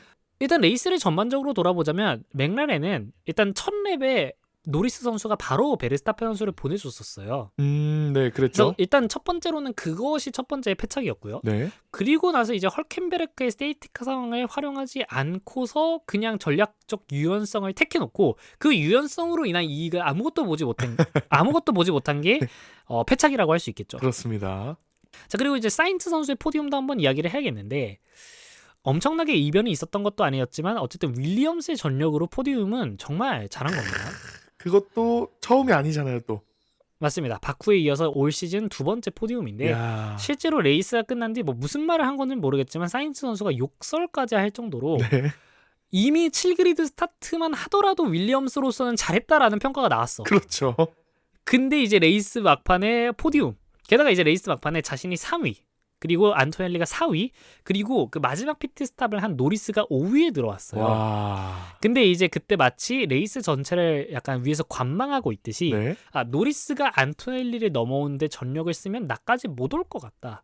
포디움을 위해서 한번 내가 목표를 해보겠다라는 제안도 팀보다 사인츠 선수가 먼저 이야기를 했었고 이후 상황에서도 최대한 안토넬리가 버텨줘야 자신이 이득을 보잖아요. 네, 그렇죠. 그러니까 일부러 약간 안토넬리 선수한테 마치 토잉을 주려는 것처럼 약간 타이어가 조금 남아있는데도 불구하고 안토넬리 선수한테 약간 붙어줬어. 오히려 살짝 뒤에 뒤로 오고 있는 가가지고 안토넬리를 위해서. 왜냐면 노리스가 안토넬리 뒤에서 계속 DRS를 열고 있으니까 야 안토넬리 너도 조금 더 빨라져라 라고 하면서 막 DRS를 줄 정도로 가까이 가진 않았습니다만 네. 원래 한 거의 2초 가까이 벌어져 있던 게 결국 레이스 후반부에 갔을 때 1초까지 내려왔어요. 네. 근데 이제 그거를 해설해서 봤었을 때 설마 사인츠 선수라면 이게 지금 페이스가 떨어지는 게 아니라 사인츠 선수가 일부러 안토넬리 선수에게 토잉을 주기 위해서 내려오고 있는 거다라고 이야기를 했는데 네. 실제로 글쎄요. 실제로 사인츠 선수의 평소 이제 하는 거라던가 아니면 팀 라디오에서 했던 발언들을 종합을 해보면 정말 그럴 가능성도 있어 보입니다. 그렇습니다. 이 괜히 지금 대학에서 공부를 끝마치고 근데 또 그거를 제가 다시 한번 또 봤는데 네. 이 사인츠 선수가 대학에서 법학을 전공을 하다가 자퇴했다라는 그 썰이 있었잖아요. 네, 그렇죠. 그게 사인츠 선수가 본인이 아니라고 부인했다라고 합니다. 그러니까 사인츠 선수는 대학에 간 적이 없다는 게 또 이제 정론인 것 같아요. 이거 그러면 아니 어떻게 이런 완전 어불성설이 생긴 거죠? 뭐 저도 잘 모르겠습니다. 근데 사인츠 선수는 그걸 떠나서도 약간 지능캐 느낌이긴 해요. 전반적으로 굉장히 똑똑하다라는 생각이 들고 뭐 정말 그 비시즌 기간 동안에 엔지니어랑 같이 엔지니어링 클래스도 막 듣는 데잖아요. 배우는 걸 좋아하는 것 같습니다. 맞습니다. 그래서 뭐 이제 해설에서 윤재수 해설위원님도 말씀을 하긴 했지만은 정말 은퇴한 뒤 오히려 이 팀 감독이나 아니면 전략가로서의 커리어가 기대되는 선수가 바로 또 사인츠 선수다. 이야기를 했으니까 글쎄요. 나중에 이제 또 저희가 한 40살, 50살 이렇게 돼가지고 레이스를 볼 때 어쩌면 이제 팀 감독 카를로스 사인츠 주니어 뭐 이렇게 있을 수도 있죠. 야, 그때는 거의 뭐 포뮬러2 한 20주년 준비하고 있겠네요. 그때까지 우리가 이걸 할 수 있을까? 그때 되면은 목소리가 다 쉬어버려가지고 과연 할 수 있을지 잘 모르겠습니다. 네. 자, 그리고 이제 츠노다 선수 역시 10위로 들어왔어요. 물론 이제 레이스 후반에 하자르 선수가 내려오면서 원래는 11위로 맞출 뻔한 레이스가 이제 10위로 들어온 거긴 했는데 레드불의 더블 포인트네요. 맞습니다. 미국에서 7위로 들어온 지 지금 네 번째 레이스만의 포인트 획득이고 그리고 이제 유키 선수는 드디어 끝났습니다. 네? 이전에 계속 그 레드불이 내년 드라이버와 관련된 일정이 미뤄질 때 마지막으로 제시했었던 기한이 아부다비 전이었어요. 그러니까 말 그대로 이번 카타르까지의 결과가 내년 드라이버 결정에 반영된 것으로 저희가 볼 수 있겠고 네? 그리고 또 사실 주말 전에 있었던 인터뷰에서 그 하자르 선수가 네. 이 기자들한테 질문을 받은 게 우리가 알아야 할 스포일러 같은 것이 있나요? 라고 물었는데 이 하자르 선수의 약간은 그 웃음을 참는 듯한 표정과 약간 흔들리는 눈동자가 있었어요. 그러니까 이미 어느 정도로 이 내부자들은 아는 것이 아닐까라고 할 수 있겠고 뭐 게다가 사실 오늘 페이스로도 보자면 하자르 선수가 어쨌든 앞에 있었거든. 그렇죠. 거의 포인트권 확정이었죠, 사실. 펑천하기 전에. 맞습니다. 결국 내년 레드불 드라이버는 베르스타펜 플러스 하자르가 되지 않을까 하는 게 약간 제 개인적인 생각이고 결국 그럼 유키 선수가 남은 옵션은 린드블라드 그리고 로슨까지 해가지고 셋 중에 2명이 과연 누가 이제 RB에 타느냐 이게 좀 관건인 것 같은데 글쎄요. 누구가 올 것 같으세요?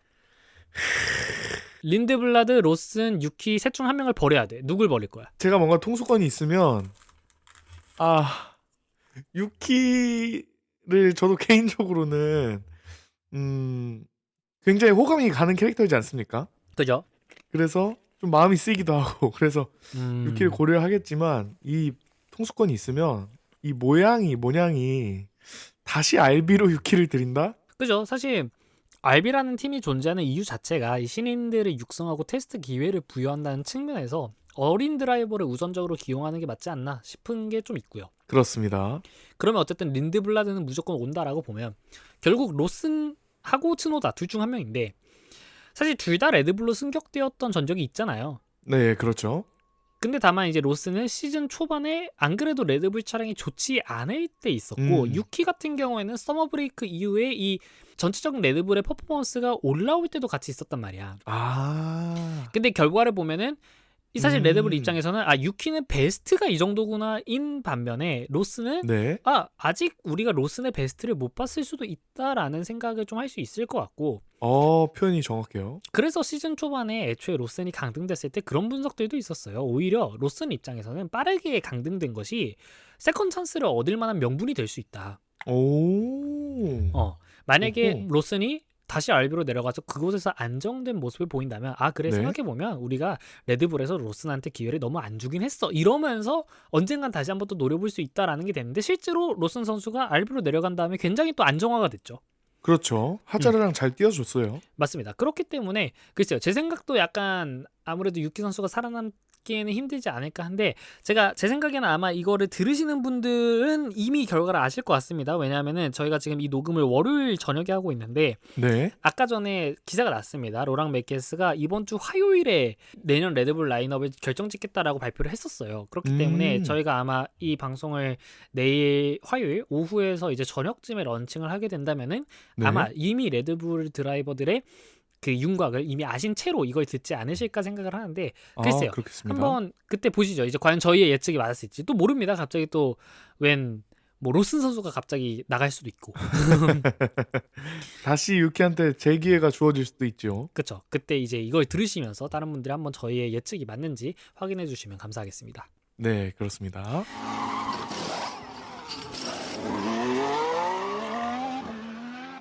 자, 이제 레이스가 끝난 뒤 포인트 결과를 보면서 한번 이어나가 보도록 하겠는데 네. 자, 이제 노리스 선수가 레이스가 끝난 뒤 408포인트, 베르스타펜 선수가 396포인트, 그리고 피아스트리 선수가 392포인트입니다. 네. 노리스가 포디움에도 들지 못하고 스프린트에서는 오스카 피아스트리가 우승, 그리고 베르스타펜은 레이스에서 우승하면서 사실 정말 그러니까 서로 약간씩은 유리한 지점들을 하나씩 가져갔는데 그 와중에서 이제 레이스에서 우승한 베르스타펜 선수가 굉장히 좋은 모습을 보였다라고 할 수 있겠고 네. 이제 베르스타펜 선수가 노리스와 12점 격차, 그리고 피아스트리 선수가 16점 격차고요. 거기에 이제 상위 3명, 이 노리스, 피아스트리, 베르스타펜이 전부 지금 올해 7승이에요, 전부. 네. 그러다 보니까 이제 다음 레이스에서는 포인트가 동률이어도 우승하는 사람이 8승이 되면서 우승을 할 수 있습니다. 와. 공교로운 숫자입니다. 일단은 이 피아스트리 선수가 16점 격차이기 때문에 당연히 이제 지금의 포인트 시스템상 베르스타펜보다는 꽤나 불리하다라고 할 수 있겠는데 사실 네. 그래서 노리스 선수가 이번 막판에 안토넬리 선수를 넘어가면서 2점을 더 딴 게 굉장히 큰 그게 됐어요. 그러니까 왜냐하면 1위랑 5위를 해도 15점 격차이기 때문에 피아스트리 선수 입장에서는 무조건 노리스 선수가 6위 이하로 떨어짐과 동시에 자신은 우승을 해야 확정질 수 있어요. 네. 베르스타펜 선수는 12점 격차이기 때문에 막스 우승에 노리스 4위 정도는 해줘야 우승을 할 수 있겠고 네. 이제 간단하게 보자면 그러면 노리스 선수가 아부다비에서 포디움에 오르기만 한다면 자력으로 우승 확정입니다. 네. 정말 마지막에 그 안토넬리 선수가 마지막 랩에 추월을 당했었거든요. 그래서 네. 안토넬리 선수가 한 랩만 더 뱉었다라고 한다면은 노리스 선수가 5위로 마무리하면서 베르스타펜 선수랑 10점 격차예요. 야, 10점이 엄청 가깝거든요. 근데 10점 격차면 베르스타펜 우승에 노리스 3위를 하더라도 그럼 10점 격차인데 그러면 베르스타펜 선수가 8승이 되면서 그러면서 챔피언이야. 와, 공동 그 점수가 같아버리면 그러니까 포디움이 되더라도 막스가 이길 수 있는 시나리오가 되었던 건데 만약에 네. 10점 격차라고 한다면 그럼요. 정말 그 2점 따는 걸로 인해서 상황을 좀 더 이 베르스타펜하고 피아스트리에게 조금 더 어렵게 만들었다. 그래서 정말 시즌 마지막이 다가올수록 이렇게 한 포인트가 소중하다라고 할 수 있겠습니다. 그렇습니다. 노리스가 마지막 랩에 진짜 집념으로 추월했군요. 맞습니다. 뭐 진영이라기보다는 결국 안토넬리 선수의 페이스가 마지막 랩에 거의 3초가량 늦어지면서 갑자기 그냥 아하. 훅 넘어갔어요. 근데 아이고. 아무래도 그냥 안토넬리 선수가 이제 마지막에 타이어가 완전 그냥 성능이 확 떨어지면서 그 보통 이 타이어 성능이 절벽처럼 깎인다라고 하거든요. 이게 최하단 그 성능의 부분까지 이렇게 점점 음. 점점 일직선으로 내려가는 게 아니라 네. 성능이 쭉 가다가 어느 시점에 완전 그냥 쓸 수 없을 정도로 확 꺾인대. 근데 제 생각에는 아마 아. 그게 안토니 선수가 마지막 랩에 그걸 겪지 않았나 싶기도 하겠고, 사실 네. 이것도 좀 그래요. 그러니까 베르스타펜 선수 팬들 입장이나 이 피아스트리 선수 팬들 입장에서는 거기서 안토넬리가 한 랩만 더 버텼으면 훨씬 더 상황이 나았을 텐데라는 생각을 당연히 할 수 있겠고, 뭐 그렇습니다. 그런 생각을 하는 건 상관이 없는데, 지금 보시면은 안토넬리 선수가 레이스가 끝난 뒤에 그 인스타그램 계정이 프로필 사진이 검은색 바탕으로 바뀌었어요. 그래서 이게 뭔 아. 일인지 하고 보니까 이 팬들이 가가지고 거기에다가 안토넬리 선수한테 욕을 하더라고. 아. 그래서 그러면 안 되죠. 이거는 사실 글쎄요. 그러니까 아무리 노리스 선수가 싫다고 해도 이거를 그치 이게 왜 안토넬리 잘못이야. 이건 참. 안토넬리 선수 잘못이 아닌 거고요. 그래서 참 그런 거고, 사실 그쵸. 그러니까 저도 어쨌든 이 포뮬러 1 방송을 하는 입장에서 이 노리스 선수를 싫어하는 게 아닙니다. 아, 물론이죠. 저희는 사실 이 시즌 최종전까지 재밌는 레이스를 보고 싶은 그 도파민인 거예요. 그러니까 만약에 베르스타펜 선수가 저 위치에 있었으면은 제발 베르스타펜이 포인트를 잃었으면 좋겠다라고 당연히 생각을 했을 거야. 아, 그렇습니다. 바뀌는 게 조금 더 재밌으니까요. 당연히 이 마지막 레이스까지 뭔가 걸려있는 레이스를 보고 싶은 그런 마음이지, 막 노리스 선수가 얘는 그냥 인성이 안 된다 뭐 이런 건 아닌데, 그러니까 이제 물론이죠. 그거를 갖다가 이제 안토넬리 선수한테 가가지고 그런 식으로 하는 거는 참 성숙하지 않은 팬 문화다라고 할 수 있겠습니다. 그렇습니다. 환영받지 못할 팬들이죠. 자, 맞습니다. 또한 이제 안토넬리 선수 이야기가 나온 김에 저희가 항상 주목하는 이 과연 안토넬리 선수가 해밀턴에 넘을 수 있을 것인가. 지금 보면은 안토넬리 선수가 이번에 좋은 성적을 얻으면서 150포인트가 됐고 드라이버 챔피언십 6위인 루이스 해밀턴 선수가 152포인트입니다. 네, 단 2점 차이네요. 2점 차이입니다. 그렇기 때문에 이제는 안토넬리 선수가 만약에 이 해밀턴 선수보다 한 순위라도 어쨌든 앞에 들어온다면, 와. 뭐 그죠? 한 순위라도 만약에 앞에 들어온다면 9위랑 10위가 아닌 이상 한 순위라도 앞에 들어와서 포인트를 따서 만약에 152 동률이 된다고 한다면 네. 서로 우승은 없으니까 그럼 포디움 횟수로 볼 텐데, 그럼 안토넬리 선수가 포디움이 해밀턴 선수보다 훨씬 많거든요. 그러면 네. 안토넬리 선수가 포인트가 동률이어도 6위로 올라가게 됩니다. 와, 엄청납니다. 맞습니다. 게다가 이번에 안토넬리 선수 같은 경우에는 레이스에서 다시 한번 러셀을 뛰어넘었어요. 요 몇 번의 레이스를 제외하면 사실 이 메르세데스에서도 팀메이트 배틀에서 거의 항상 이 네. 마이애미 스프린트 폴 포지션 안토넬리 정도를 제외하면 시즌 내내 러셀이 우위였는데, 이제는 안토넬리가 러셀을 앞서는 이런 그림이 좀 생소하지 않다라고 할 수 있겠고, 메르세데스 입장에서는 올해 컨스트럭터 2위로 올라섰을 뿐만 아니라 작년에 4위였거든요.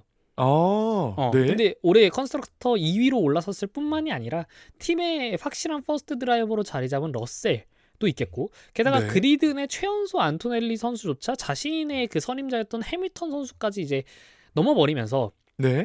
뭐 아직 넘진 못했습니다만 이제 넘을 수도 있으니까 네. 만약에 넘게 된다면 이 성공적인 세대 교체를 이뤄냈다라고 할 수 있겠고, 사실 올해의 목표가 이 정도도 아니었을 거예요. 아, 그렇죠. 뭐 3등 정도가 아니었을까요? 그렇죠. 약간은 어쨌든 안토넬리 선수한테 적응기를 줄 생각도 한편으로는 하고 있었을 테지만 정말 이 명분하고 실리를 다 잡은 시즌이라고 할 수 있겠습니다. 네, 안토넬리가 엄청 잘해주고 있으면서도 그 명성이 느껴지는 게, 며칠 전에는 거의 F1에 관심도 없고 문외한인 친구들이 물어보더라고요. 안토넬리 선수가 누구냐고? 네. 아, 그 이름을 이야기하진 않고 그 뭐 이제 막 고등학생 졸업했는데 엄청 잘하는 그런 선수 있지 않냐 그래서 제가 한 5분 정도 또 열심히 설명을 해줬죠. 맞습니다. 자, 이번에 포디움에 오른 사인츠 선수 같은 경우도 4강팀의 드라이버들을 제외하고 이번 시즌 2번의 포디움에 오른 유일한 선수가 되었습니다. 네. 왜냐면 뭐 하자르 선수도 포디움이 있었고 뭐 헐켄베르크 선수도 있었지만 어쨌든 2번 한 거는 이제 사인츠 선수밖에 없다라는 거고, 사인츠 선수 확실히 잘해요. 폼도 올랐고요. 그러면서 이제 자신을 페라리에서 대체한 해밀턴의 이번 주말 노포인트와 확실히 대비된다라고 할 수 있겠죠. 근데 게다가 그 해밀턴이 자신의 대체자로 온 안토넬리 선수한테도 지금 밀릴까 말까 한 상황이니까, 그러니까 되게 네. 그러니까 해밀턴 선수의 페라리 이적은 올 시즌 한 1년만 놓고 본다면 명분이 너무 없어요. 해밀턴 선수를 이름으로써 메르세데스와 손해를 보았는가? 아니 아니 또 반대로 해밀턴 선수를 사인츠 선수 대신 안 치면서 페라리가 정말 큰 이득을 보았는가? 그것도 아니. 그러니까 이제 내년이 정말 중요한 거예요. 페라리 입장에서는 아, 내년도 정말 뭔가를 보여주지 못한다. 해밀턴 선수는 페라리에서 더 남아있지는 않을 것 같긴 해요. 애초에 네. 해밀턴 선수 계약이 내년까지긴 하지만 그렇습니다. 사활을 걸어야 되겠죠. 맞습니다. 컨스트럭터로 한번 보자면은 이제 맥라렌이 800포인트 고지를 밟았습니다. 네.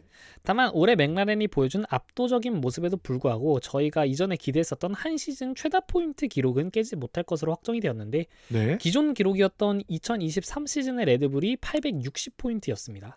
네. 그러면서 사실 뭐 저희가 시즌 중반에는 막 세계 최초의 1000점 컨스트럭터가 될 수 있냐 마냐 이거 가지고 얘기를 했는데 뭐 어림도 없습니다. 그러니까 사실 애초에 2023년 레드불은 22전 21승이었어요. 네. 올 시즌은 우승을 9번이나 다른 컨스트럭터한테 내줬거든요. 애초에 불가능한 그런 기록 중 하나였다라고 할 수 있겠고 네. 또한 이번 주말 레드불이 츠노다의 스프린트와 레이스 활약으로 인해 35점이나 챙기면서 4위 페라리와의 격차가 44점까지 벌어졌습니다. 그러면서 페라리는 올 시즌 컨스트럭터 4위를 확정을 지었습니다. 네. 그렇습니다. 페라리가 지금 현재 382포인트 그리고 3위인 레드불이 426포인트고 되게 재밌는 거는 이제 베르스타펜 선수가 396포인트예요. 399포인트요. 396포인트. 그래서 지금 페라리가 베르스타펜 선수 혼자한테도 14점이 뒤집니다. 아하. 아하, 이렇게 아, 됐다라고 할 수 페라리. 있겠고 페라리. 맞습니다. 그래서 참 페라리 같은 경우에는 확실히 팀 내부 분위기도 심상치 않은 것 같습니다. 뭐 이전에 네. 있었던 존 엘칸 회장의 비판 발언 이후에 사실은 그 엘칸 회장도 결국엔 좀 정신 차려라 이런 의미로 말했겠지만 오히려 그 발언을 한 후에 완전 페이스가 뚝 떨어지는 모습입니다. 네. 엘칸 회장이 해당 발언을 했었던 게 브라질에서 더블 리타이어를 하고 난 직후였습니다. 그리고 나서 저희가 22라운드 라스베가스 그리고 이번에 카타르까지 두 주말 동안 네. 페라리가 총 컨스트럭터로서 20점을 얻었어요. 어. 레이스 2번에 스프린트 1번 이렇게 했는데 수치로 보자면 페라리가 이번 시즌 5번의 스프린트에서 39포인트를 얻었고요. 네.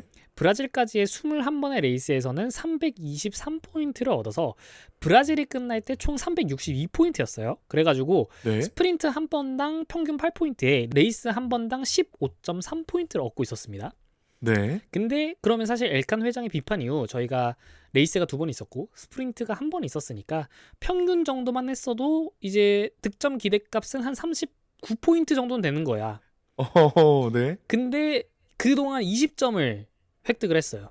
그러니까 지금 최근 두 경기 페라리는 올 시즌의 절반 정도로 지금 득점력이 떨어졌다라고 할 수 있겠죠.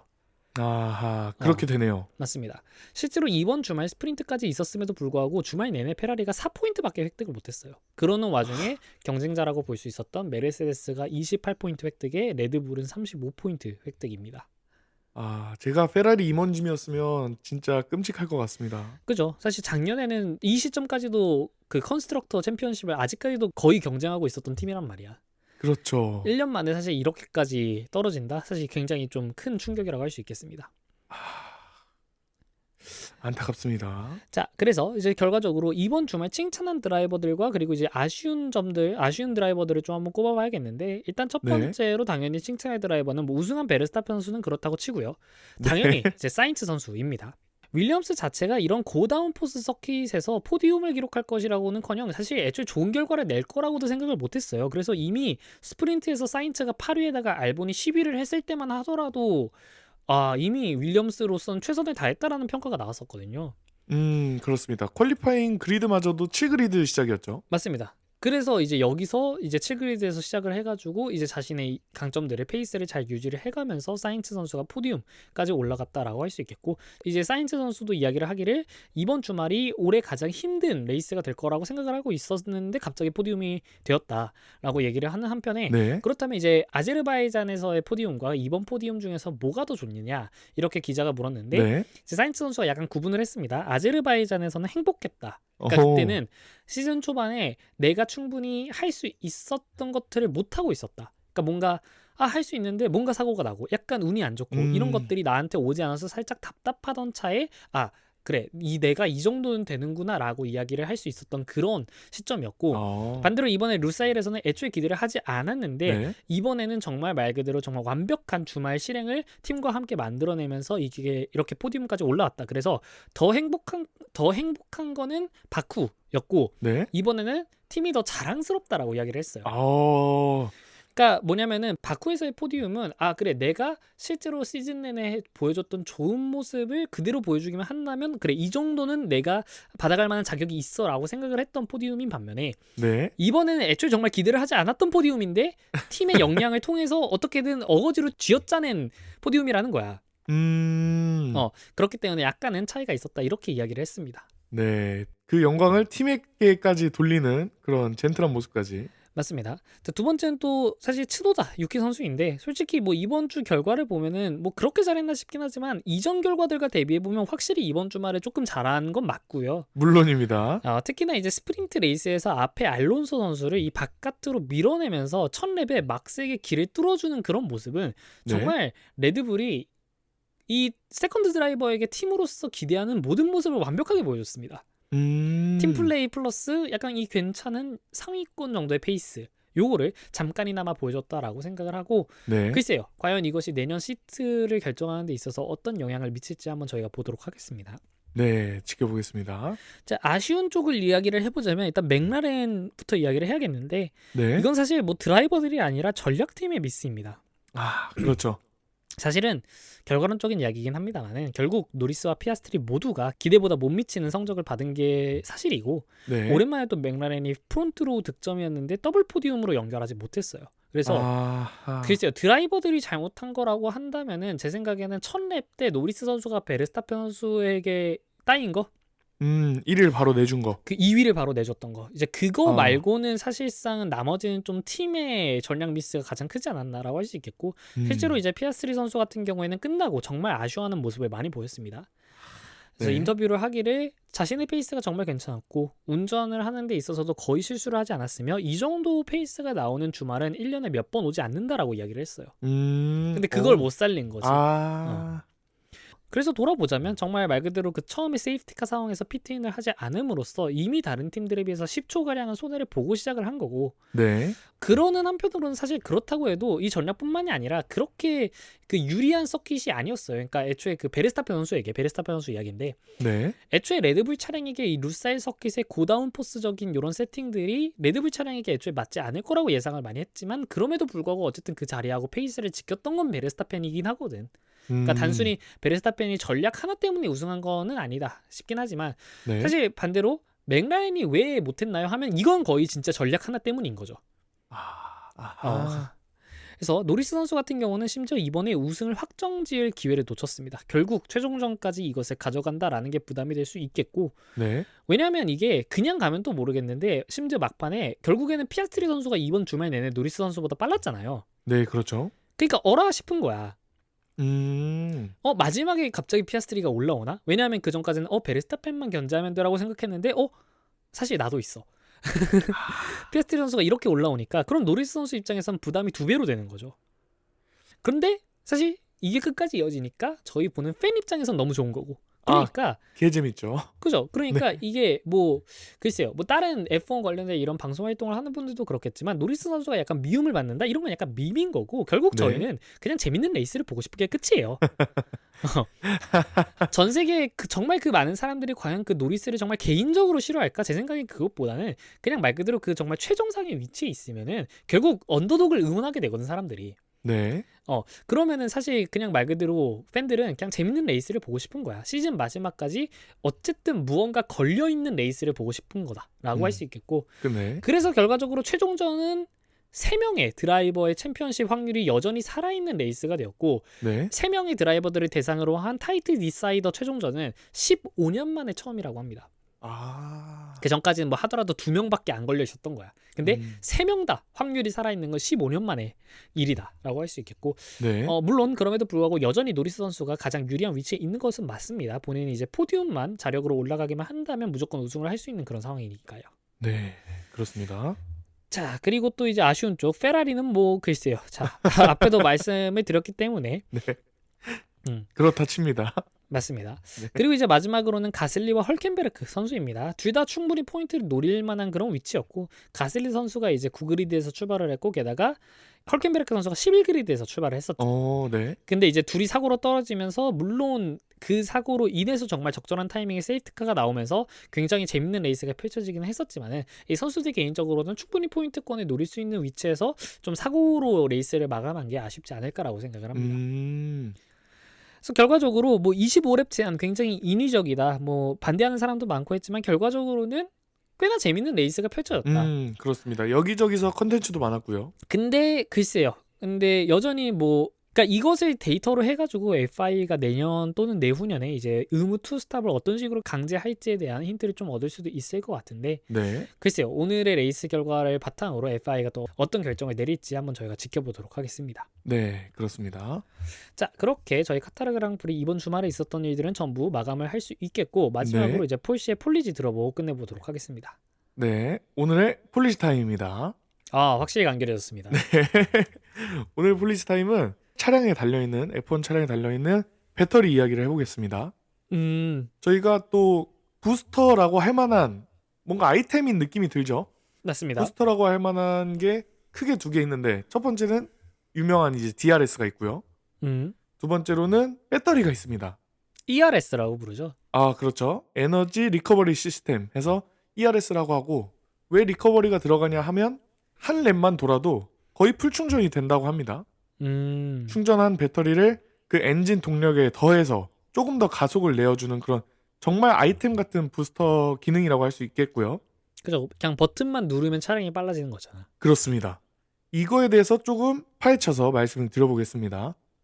무게는 우선 20 몇 킬로, 20 킬로 초반대라고 해요. 저희 배터리 반포짜리. 자체가 그렇습니다. 반포짜리 적당히 큰 쌀 한 포대 정도라고 생각하면 되겠고요. 네. 그 배터리가 운전석 뒤쪽에 위치해 있습니다. 이 이유는 제 생각인데 이거는 오피셜은 아니지만 이 배터리가 빵꾸 나면은 불이 엄청 잘 나지 않습니까? 아, 맞습니다. 네, 그래서 엔진에서는 좀 멀되 가장 안전하게 설계된 드라이버 자리 근처에 있는 것 같아요. 네, 그렇게 돼 있고 이 배터리를 30초 정도 쓸 수 있는데 160마력을 더해준다고 합니다. 저희가 F1 엔진이 보통 800마력 정도 하고요. 그죠. 거기에 160마력짜리 부스터를 좀 뿜어줄 수 있게 하는 거고요. 이게 좀 비율을 해달라고 AI한테 물어보니까 1만 암페어짜리 저희 보조 배터리 있지 않습니까? 뚱뚱이. 그죠. 그죠. 네, 그게 한 20개에서 30개 정도, 25개 정도 모여있는 전력량이고 그걸 풀 충전이 됐을 때 기준 30초 만에 아예 동시에 다 털어버리는 급이라고 합니다. 그러니까- 엄청나게 빠르게 소진을 해버리는 그렇죠. 그 전기 먹는 뚱뚱이 하마네요. 보조 배터리를 1초에 그냥 하나를 다 써버리는 거죠. 그죠. 사실 애초에 배터리만으로도 이제 160마력이 나온다는 것 자체가 왜냐하면 엔간한 경차가 160마력이 안 되는 차들도 있잖아요. 아, 물론이죠. 사실 승용차 정도면 또 약간 200마력 정도 넘어가면 뭐 그때부터는 그냥 일상적으로 탈만하다 이렇게 이야기를 하는데 그렇죠. 고속도로 나갈 수 있고. 그죠. 배터리만으로도 이제 160마력이 나온다는 것 자체가 또 이제 굉장히 세다라고 할 수 있겠습니다. 그렇습니다. 물론 초당 한 개씩 소진하지만요. 그렇죠. 네, 간단하게 생각하면은 딱 요 한 줄이라고 할 수 있는데 F1 차량이 800마력으로 가고 있으면 아반떼 엔진 하나 정도가 그 옆에서 더 밀어주는 정도라고 생각하시면 되겠습니다. 오늘의 폴리지 타임 여기까지. 그렇게 오늘 또 포뮬러1카의 배터리 이렇게 부품 하나씩 다루다 보면 이제 곧 있으면 이제 그냥 차의 모든 부분들을 다 알 수 있겠습니다. 나중에 볼트가 몇 개인지까지. 과연 그거 셀 수 있어? 내 생각에 그거 차량 엔지니어들도 모를 것 같은데 제 생각에 그거 뉴이도 모릅니다. 볼트 몇 개 들어가는지는.